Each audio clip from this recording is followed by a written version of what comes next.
അനിയത്തിയുടെ വാക്കുറപ്പ് ദിവസം ആയിരുന്നു അന്ന്. ഈ പോലീസ് എന്റെ വീട്ടിൽ ഈ ദിയാകൃഷ്ണയുടെ ഈ പ്രവൃത്തി കാരണം അനുഭവിക്കാൻ പോകുന്നത് അദ്ദേഹമാണെന്ന് 100% ഉറപ്പാണ്. ഒരു ഭാര്യ എന്നുള്ള നിലയിൽ സായി മറന്നാലും സായിയുടെ ഭാര്യ ഈ ഒരു എല്ലാവർക്കും ജൊവീന ജുവൽ വണ്ടേഴ്സ് വ്ലോഗിലേക്ക് സ്വാഗതം.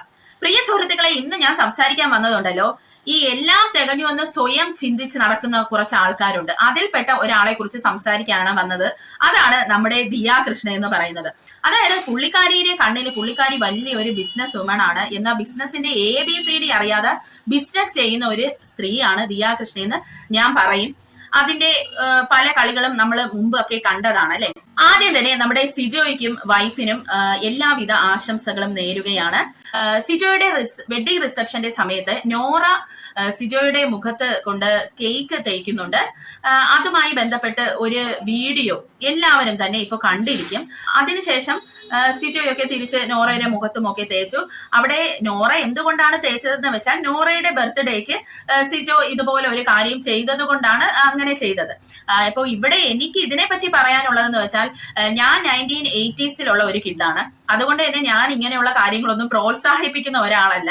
അപ്പോൾ എനിക്കിവിടെ പറയാനുള്ളത് give respect and take respect എന്നുള്ളതാണ്. ഇതിൽ കൂടുതൽ എനിക്കൊന്നും സംസാരിക്കാനില്ല. അപ്പൊ നമ്മുടെ ടോപ്പിക് ഇതൊന്നുമല്ല കേട്ടോ. അപ്പോൾ ഈ ഒരു റീൽസ് കിടന്ന് ഇങ്ങനെ ഓടിക്കൊണ്ടിരിക്കുവാണ് നമ്മുടെ ഇൻസ്റ്റാഗ്രാമിലൊക്കെ. ആ സമയത്ത് നമ്മുടെ രാജകുമാരിയായ ദിയാകൃഷ്ണ ഒരു കമന്റ് ആ ഒരു റീൽസിൽ ഇട്ടിട്ടുണ്ടായിരുന്നു അവരുടെ സ്റ്റോറിയിൽ. അത് എന്താണെന്ന് നമുക്കൊന്ന് വായിക്കാം കേട്ടോ. I seriously don't know who they are.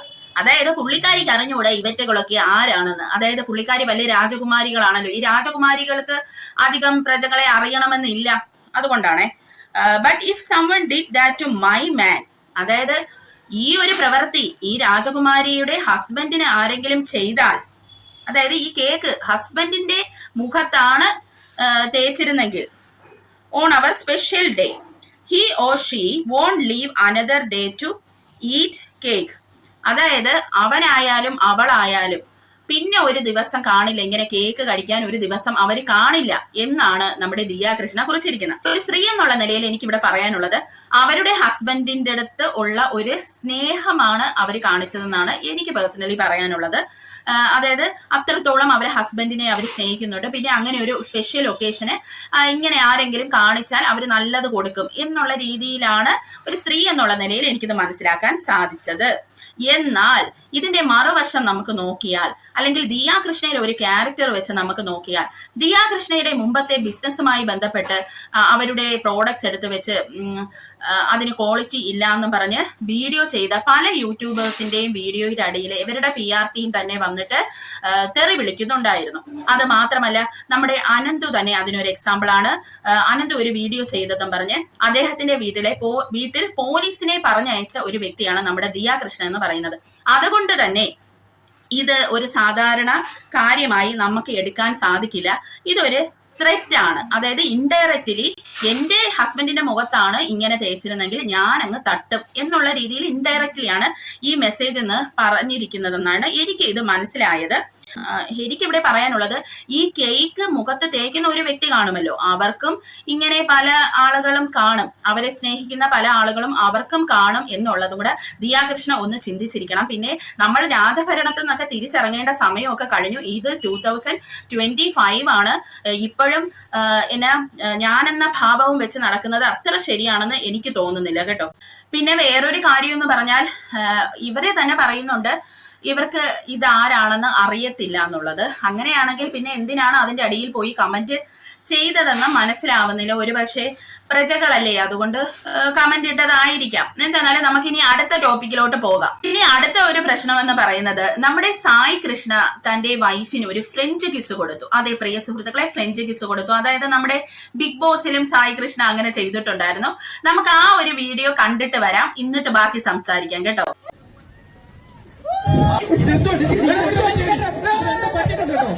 സായിക്കെന്തോ പറ്റിട്ടുണ്ട്.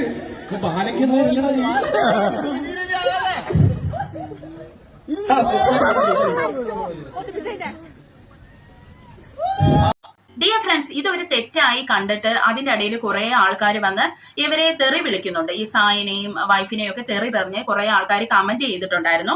അപ്പോൾ ആ കമന്റിലെ ഒരു കമന്റ് ഞാൻ നിങ്ങൾക്ക് വായിച്ചു തരാം. അതായത് മൈ സെൽഫ് ജോ എന്ന് പറയുന്ന ഒരു അക്കൗണ്ടിൽ നിന്ന് കുള്ളന് എത്തുന്നും ഇല്ല എന്നുള്ള ഒരു കമന്റ് വന്നു. അതായത് സായിക്ക് തന്റെ വൈഫിനെ കിസ് ചെയ്യാനായിട്ട് എത്തുന്നില്ല. കുള്ളൻ എന്ന് പറഞ്ഞ അദ്ദേഹത്തിനെ ബോഡി ഷെയിം ചെയ്തിരിക്കുകയാണ്. അപ്പോൾ അത് ഏതോ ഒരു പരനാറിയാണ് വന്നിരുന്ന് ചെയ്യുന്നതെന്നാണ് എനിക്ക് തോന്നുന്നത്. ഏതായിരുന്നാലും അതിന്റെ അടിയിൽ നമ്മുടെ ദിയ കൃഷ്ണ വന്നിട്ട് ചിരിക്കുന്ന സ്മൈലിയെ ഇട്ടിട്ടുണ്ട് കേട്ടോ. അപ്പോൾ നമ്മുടെ രാജകുമാരിയുടെ വിവരം എന്ന് പറയുന്നത് വളരെ കൂടുതലാണ് പ്രിയ സുഹൃത്തുക്കളെ. ഒരിക്കലും ചെയ്യാൻ പാടില്ലാത്ത ഒരു കാര്യമാണ് ദിയ കൃഷ്ണ ചെയ്തതെന്ന് 100% ഉറപ്പോടെ ഇവിടെ പറയാൻ പറ്റും. അത് മാത്രമല്ല, ദിയ കൃഷ്ണ വടി കൊടുത്ത് അടി വാങ്ങുകയാണ് ചെയ്തത്. അത് അങ്ങനെ ഞാൻ പറയാനുള്ള കാരണം ഒന്നെന്ന് പറയുന്നത്, സായി കൃഷ്ണ എന്ന് പറയുന്ന ഒരു വ്യക്തി എല്ലാ കാര്യങ്ങളും മറക്കുന്ന ഒരാളല്ല. പ്രത്യേകിച്ച് നമ്മളെ ആരെങ്കിലും ബോഡി ഷേമിങ് ചെയ്താൽ ആ വ്യക്തികളെ നമുക്ക് ഒരിക്കലും മറക്കാൻ സാധിക്കില്ല. അവരോട് നമുക്ക് വളരെ വൈരാഗ്യം തോന്നാറുണ്ട്. നമ്മുടെ സായി കൃഷ്ണയുടെ സ്വഭാവം എടുത്ത് വെച്ച് നോക്കുകയാണെങ്കിൽ അദ്ദേഹം പല കാര്യങ്ങളും മറക്കാത്ത ഒരു വ്യക്തിയാണ്. അത് അദ്ദേഹത്തിന്റെ പല വീഡിയോ വഴി നമുക്ക് തന്നെ മനസ്സിലായിട്ടുള്ള ഒരു കാര്യമാണ്.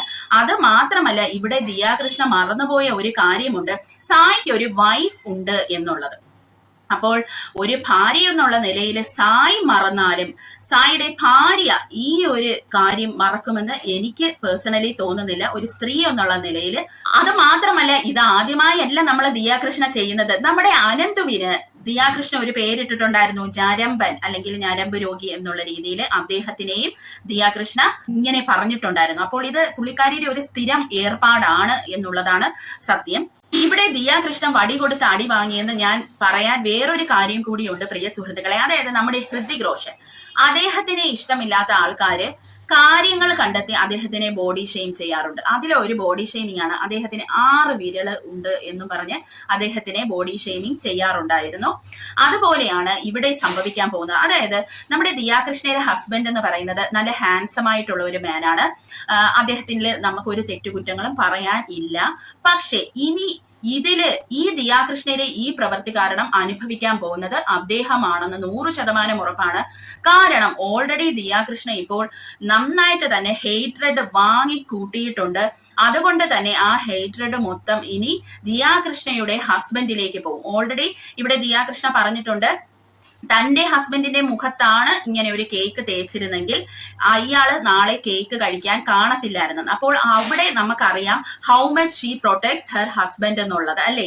അതുകൊണ്ട് തന്നെ ആളുകൾ ഇനിയിപ്പോ എയിം ചെയ്യാൻ പോകുന്നത് ദിയ കൃഷ്ണയുടെ ഹസ്ബൻഡിനെ ആയിരിക്കും. അദ്ദേഹത്തിന് അങ്ങേയറ്റം ബോഡി ഷേമിംഗ് കിട്ടാനുള്ള സാധ്യതകൾ ഇനി അങ്ങോട്ട് വളരെ കൂടുതലാണ്. ഇവിടെ ദിയ കൃഷ്ണ ചിന്തിക്കേണ്ട ഒരു കാര്യമുണ്ട്. ഇത്രയും നാള് നിങ്ങൾ ഒറ്റയ്ക്കായിരുന്നു, പക്ഷെ ഇപ്പോൾ നിങ്ങളെ വിശ്വസിച്ച് നിങ്ങളോടെ ഒരു ഹസ്ബൻഡ് ഉണ്ട്, നിങ്ങൾ കല്യാണം കഴിച്ചതാണ്. പങ്കാളി ഏതൊരു പ്രവൃത്തി ചെയ്യുമ്പോഴും കൂടെയുള്ള പങ്കാളിയെ കുറിച്ചൊന്ന് ചിന്തിക്കുന്നത് വളരെ നല്ലതാണ്. കാരണം ഈ പങ്കാളി എന്ന് പറയുന്നത് നമ്മുടെ ബ്ലഡ് റിലേഷനോ ആരുമല്ല, അയാൾ വേറൊരു ഇൻഡിവിജ്വൽ ആണ്, വേറൊരു കുടുംബത്തിൽ നിന്ന് വരുന്നതാണ്. അതുകൊണ്ട് തന്നെ ഭാവിയിൽ ഇതൊക്കെ വളരെ വലിയ പ്രശ്നത്തിലോട്ട് കടക്കാനുള്ള സാധ്യതകളുണ്ട്. അതുകൊണ്ട് ഇത് എപ്പോഴും ടേക്ക് കെയർ ദിയ കൃഷ്ണ ചെയ്യണം, അല്ലെങ്കിൽ അവരെ കുടുംബത്തിൽ തന്നെ അത് പ്രശ്നങ്ങൾ ഉണ്ടാകും. ഡിയർ ഫ്രണ്ട്സ്, ഇനി ഞാൻ ഇവിടെ പറയാൻ പോകുന്നത് ദിയ കൃഷ്ണയുടെ പ്രവൃത്തി കാരണം അനന്തുവിന്റെ വീട്ടിൽ സംഭവിക്കാൻ സാധ്യതയുണ്ടായിരുന്ന ഒരു വലിയ വിപത്തിനെ കുറിച്ച് അനന്തു പറയുന്നത് നമുക്കൊന്ന് കേട്ടിട്ട് വരാം. പലയിടത്ത് പോകുമ്പോഴും പലരും ചോദിച്ചിട്ടുണ്ട്, നീ എന്തിനാ അങ്ങനെ പറഞ്ഞു എന്നുള്ള രീതി. കാര്യം ഒരു സൈഡ് മാത്രം കേട്ടിട്ടാണ് അവരെ പലരും എന്നോട് സംസാരിക്കാൻ വരുന്നത്. സ്റ്റിൽ ഞാനത് സഫർ ചെയ്തുകൊണ്ടിരിക്കുകയാണ്. ഞാൻ പലയിടത്തും ഇവരെ ഡിഫെയിം ചെയ്യാൻ ശ്രമിക്കുന്നു, ഞാൻ നരമ്പ് രോഗിയാണ് എന്നുള്ള രീതിയിൽ സ്റ്റിൽ പലരും എന്നോട് സംസാരിക്കാറുണ്ട്. അത് ഞാൻ മരിച്ചാലും എനിക്ക് മറക്കാൻ പറ്റില്ല. പലരും വന്ന് ചോദിക്കും, നീ എന്തിനെങ്കിൽ പിന്നെ നിന്റെ ഭാഗത്ത് ശരിയുണ്ട്, നീ എന്തിനും ഡിലീറ്റ് ചെയ്തിട്ട് ഓടി എന്നുള്ള രീതിയിൽ പലരും വന്ന് ചോദിക്കുന്നുണ്ട്. എന്റെ സാഹചര്യം അതായിരുന്നു. പ്രിയ സുഹൃത്തുക്കളെ, ഇത് ഞാനും ചിന്തിച്ചിട്ടുള്ള ഒരു കാര്യമാണ്. എന്തിനാണ് അനന്തു അന്ന് ആ ഒരു വീഡിയോ ഡിലീറ്റ് ചെയ്തതെന്നുള്ളത്. അത് അനന്തു തിരിച്ച് അപ്ലോഡ് ചെയ്യണമെന്നാണ് ഞാൻ പറയുന്നത്. കാരണം അനന്തുവിനെ കുറിച്ച് പറഞ്ഞത് ഇന്നും അവിടെ ദിയ കൃഷ്ണ ഇട്ടിട്ടുണ്ട്. അപ്പോൾ അനന്തു തിരിച്ച് അപ്ലോഡ് ചെയ്യണം. അനന്തുവിന്റെ വശത്തുള്ള ന്യായം ആളുകൾ കേൾക്ക തന്നെ വേണം. എന്തുകൊണ്ടാണ് അനന്തു ഈ വീഡിയോ ഡിലീറ്റ് ചെയ്തതെന്നുള്ളതാണ് ഇനി അനന്തു അങ്ങോട്ട് പറയാൻ പോകുന്നത്. എന്റെ വീട്ടിൽ എന്റെ അനിയത്തിയുടെ വാക്കുറപ്പ് ദിവസം ആയിരുന്നു അന്ന്. ഈ പോലീസ് എന്റെ വീട്ടിൽ 1 മണിക്കൂർ മുൻപേ വന്നിരുന്നെങ്കിൽ ആ ചടങ്ങ് ഇവിടെ മുടങ്ങിയേനെ. ആ കല്യാണത്തിന്റെ, എന്റെ അനിയത്തിയുടെ കല്യാണത്തിന്റെ വാക്കുറപ്പ് ചടങ്ങ് മുടങ്ങിയേനെ. എന്റെ ഭാഗത്ത് തെറ്റൊന്നുമില്ല, എന്റെ ഭാഗത്ത് എന്റെ പേരിൽ FIR ഇല്ല, ഒന്നുമില്ല. ബട്ട് പോലീസുകാർ എന്നെ അന്വേഷിച്ച് ഒരു കുറ്റവാളിയെ പോലെ അല്ലെങ്കിൽ അവർ വന്നു കയറുമ്പോൾ അവരുടെ മുന്നിൽ എന്റെ ഫാമിലി, ആ വന്നിരിക്കുന്ന എന്റെ അനിയത്തെ കെട്ടാൻ വന്ന ആ ചെറുക്കന്റെ ഫാമിലിയുടെ മുന്നിൽ എന്റെ ഫാമിലിയുടെ അവസ്ഥ എന്തായിരിക്കും? നാണം കെട്ട് നാറിഞ്ഞ് എന്റെ ഭാഗത്ത് ശരിയുണ്ട്, ഞാൻ തെറ്റ് ചെയ്തിട്ടില്ലെങ്കിൽ പോലും. ആ ഒരു സാഹചര്യത്തിൽ അവിടെ കല്യാണമാണ്, ഫർദർ ആയിട്ട് ഒരു പ്രശ്നങ്ങളും വേണ്ട എന്ന് വിചാരിച്ചിട്ട് മാത്രമാണ് ഞാൻ ആ ഒരു വീഡിയോ ഡിലീറ്റ് ചെയ്ത് കളഞ്ഞത്. അല്ലാതെ ഒരാളെയും പേടിച്ചിട്ടോ ഒന്നുമല്ല. ഈ ഒരു ഇഷ്യൂ ഇവിടെ തീരുന്നെങ്കിൽ തീരട്ടെ എന്ന് വിചാരിച്ചിട്ട് തന്നെയാണ് ഡിലീറ്റ് ചെയ്തത്. അതായത് ഒരു സഹോദരൻ എന്നുള്ള നിലയിൽ ചെയ്യേണ്ടത് തന്നെയാണ് അനന്തു അവിടെ ചെയ്തത്. അതിൽ നമുക്കൊരു തെറ്റും പറയാനില്ല. പക്ഷെ ഇപ്പോൾ അതൊക്കെ കഴിഞ്ഞു. അദ്ദേഹത്തിന് ധൈര്യത്തിനൊന്നും ഒരു കുറവുമില്ലെന്ന് ഇപ്പൊ എല്ലാവർക്കും മനസ്സിലായല്ലോ. അത് മാത്രമല്ല, ദിയാകൃഷ്ണയ്ക്ക് നല്ലൊരു പണിയും അനന്തു കൊടുത്തായിരുന്നു. ഈ ഒരു വീഡിയോ ദിയാകൃഷ്ണ ഡിലീറ്റ് ചെയ്യിപ്പിക്കാനുള്ള കാരണം തന്നെ അതാണ്. കാരണം അനന്തു അവരുടെ ബിസിനസിന്റെ ഒരു കണക്കൊക്കെ അതിൽ പറയുന്നുണ്ട്. അതായത് അവർക്ക് എത്രയോ മില്യൺ ഹാപ്പി ഫോളോവേഴ്സ് ഒക്കെ ഉണ്ടെന്നൊക്കെയാണല്ലോ അതിൽ എഴുതി വെച്ചത്. അപ്പൊ ആ കണക്കൊക്കെ വെച്ചിട്ട് ഇൻകം ടാക്സും റെയ്ഡും ആയിട്ടൊക്കെ അതിനെ ഒന്ന് കണക്ട് ചെയ്തായിരുന്നു. അതും കൂടെ കാരണമാണ് മെയിൻ ആയിട്ട് ആ വീഡിയോ അനന്തുവിനെ കൊണ്ട് ഈ ഒരു വ്യക്തി ഡിലീറ്റ് ചെയ്യിപ്പിച്ചതെന്നാണ് എനിക്ക് പേഴ്സണലി തോന്നിയത്. ഇനി നമുക്ക് ബാക്കിയും കൂടെ കേൾക്കാം അനന്തുവിന് പറയാനുള്ളത്. പോലീസുകാർ വന്ന് എന്റെ അടുത്ത് കോംപ്രമൈസ് എന്നുള്ള രീതിയിലാണ് എൻ്റെ അടുത്ത് സംസാരിച്ചത്. അന്ന് വന്ന 4 പോലീസുകാർ ഇവിടെ ഇരുന്ന് സംസാരിച്ചത് എന്റെ കയ്യിൽ വോയിസ് റെക്കോർഡ് കിടപ്പുണ്ട്. അവര് തന്നെ അന്ന് പറയുന്നുണ്ട് അനന്തു ഒരു തെറ്റും ചെയ്തിട്ടില്ല എന്നുള്ള രീതിയിൽ. അതിന്റെ വോയിസ് റെക്കോർഡ് കിടപ്പുണ്ട്. ഞാൻ അവരെ റെസ്പെക്ട് ചെയ്യുന്നതിന്റെ പേരിലാണ് ഞാൻ അതൊന്നും എടുത്ത് വെളിക്കിടാത്തത്. ഇതുപോലെ എന്നെ ഇൻസ്റ്റാഗ്രാമിൽ ഫോളോ ചെയ്യുന്ന വ്യക്തിയാണെങ്കിൽ ജസ്റ്റ് എന്റെ പേജിൽ പോയിട്ട് എന്റെ ടാഗ് എടുത്തിട്ട് നിങ്ങളെ ടാഗ് നോക്കണം. എത്ര വീഡിയോസ് ആണ് എനിക്കെതിരെ ഇൻസ്റ്റാഗ്രാമിൽ ഇവരുടെ PR വർക്ക് ചെയ്യുന്ന ചാനലായിരിക്കണം അത്, അവരുടെ അക്കൗണ്ടിൽ നിന്ന് എനിക്ക് പോസ്റ്റ് ചെയ്തുകൊണ്ടിരിക്കുന്നത്. നവംബറിൽ കഴിഞ്ഞ ഇഷ്യൂ ആണ്. കഴിഞ്ഞ ഡിസംബർ ലാസ്റ്റ് വീക്ക് വരെ അവർ കണ്ടിന്യൂസ് ആയിട്ട് അതിനകത്ത് പോസ്റ്റ് ചെയ്യുന്നുണ്ട് ഞാൻ ഇവരെ ഡിഫെയിം ചെയ്യാൻ. ഈ ഒരു ദിയാകൃഷ്ണ അനന്തുവിനെ പിറകെ നടന്ന് നന്നായിട്ട് തന്നെ വിഷമിപ്പിച്ചിട്ടുണ്ട്. ഇന്നും അനന്തുവിന്റെ വശം കേൾക്കാത്ത ഒത്തിരി ആൾക്കാരാണ് ഉള്ളത്. ആ ഒരു വീഡിയോ ഡിലീറ്റ് ചെയ്തത് കാരണം ആ ഒരു വീഡിയോ അനന്ത് തിരിച്ച് അപ്ലോഡ് ചെയ്യണമെന്നാണ് എന്റെ ഒരു പേഴ്സണൽ ഒപ്പീനിയൻ.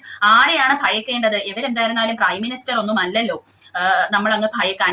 ഈവൻ പ്രൈം മിനിസ്റ്ററിനെ വരെ എല്ലാവരും എടുത്തിട്ട് ട്രോളാറുണ്ട് അല്ലെ. അത് മാത്രമല്ല, ഒരു കാര്യം കൂടെ നിങ്ങളൊന്ന് ചിന്തിക്കണം. ഈ അനന്ത് ഒരു പുരുഷനായതുകൊണ്ടാണ് വീട്ടിലെ പോലീസുകാർ കയറി ചെന്നത്. എന്നാൽ ഇവരുടെ ഈ ആഭരണത്തിനെ കുറിച്ച് നെഗറ്റീവ് പറഞ്ഞ കുറെ യൂട്യൂബേഴ്സ് ഉണ്ട്, ചെറുപ്പക്കാരികളായ യൂട്യൂബേഴ്സ്. അവരുടെ വീട്ടിലായിരുന്നു ഈ ദിയ കാരണം പോലീസ് കയറി ചെന്നിരുന്നെങ്കിൽ ഇത് വേറൊരു രീതിയിലോട്ട് പോയനെ ഇഷ്യൂസ്. ദിയാകൃഷ്ണയുടെ ഈ ഒരു തലക്കനം അതോടുകൂടി തീർന്നനെ. കാരണം പെൺകുട്ടികളെ അന്വേഷിച്ച് പോലീസ് വീട്ടിൽ ചെല്ലുക എന്ന് പറയുന്നത് ചെറിയ ഒരു കാര്യമല്ല അല്ലേ. അത് അവരുടെ ഭാവിയെ തന്നെ ബാധിക്കും. സ്ത്രീകൾക്കാണ് മുൻഗണന നമ്മളെ സമൂഹത്തുള്ളത്. അത് ചിലപ്പോൾ ദിയാകൃഷ്ണയുടെ ആ ഒരു അഹംഭാവത്തിനെ കുറയ്ക്കുമായിരുന്നു. അങ്ങനെ ദിയാകൃഷ്ണ ഒരു കാര്യം ചെയ്തിരുന്നെങ്കിൽ. അപ്പോൾ അറിഞ്ഞുകൊണ്ട് കളിക്കാനുള്ള രീതിയിൽ തന്നെയാണ് ദിയാകൃഷ്ണ കളി. പ്രിയ സുഹൃത്തുക്കളെ, ഇവിടെ എനിക്ക് ദിയാകൃഷ്ണയുടെ അടുത്ത് പറയാനുള്ളത്, നിങ്ങളെ ആളുകൾക്ക് അറിയാം. അതുകൊണ്ട് തന്നെ നിങ്ങൾ ഒരു പോസ്റ്റ് ഇടുമ്പോഴും നിങ്ങൾ എന്തെങ്കിലും പറയുമ്പോഴും അത് ആളുകൾ ശ്രദ്ധിക്കും. അതായത് നമുക്ക് അത്ര രസിക്കുന്ന അഭിപ്രായങ്ങളായിരിക്കൂല പല കാര്യങ്ങളിലും. പക്ഷെ ഒരു സോഷ്യൽ മീഡിയയിൽ അതെടുത്ത് എല്ലാം കൂടി നമ്മുടെ മനസ്സിലുള്ള കാര്യങ്ങൾ തുറന്നു പറയാത്തതാണ് നല്ലത്. അപ്രിയമായ പല കാര്യങ്ങളും നമ്മൾ ഒതുക്കി നമ്മളുടെ ഉള്ളിൽ തന്നെ വെക്കുന്നതാണ് നല്ലത്. അല്ലെങ്കിൽ ഇതുപോലെ എന്നും തെറിവിളി കേട്ടുകൊണ്ടേ ഇരിക്കേണ്ടി വരും. അപ്പോൾ എന്റെ ചാനൽ ആദ്യമായി കാണുന്നവരാണെങ്കിൽ ദയവ് ചെയ്ത് ചാനൽ സബ്സ്ക്രൈബ് ചെയ്ത് സപ്പോർട്ട് ചെയ്യണം. നിങ്ങളുടെ കമന്റ്സ് ഒക്കെ എനിക്ക് വളരെ വാല്യുബിൾ ആണ്. നിങ്ങളുടെ അഭിപ്രായങ്ങൾ ഉറപ്പായിട്ടും ഇതിന്റെ അടിയിൽ അറിയിക്കണം. അപ്പോൾ അടുത്ത ഒരു വീഡിയോയിൽ വരുന്നവരെ ചിൽഡ്രൻ ബൈ.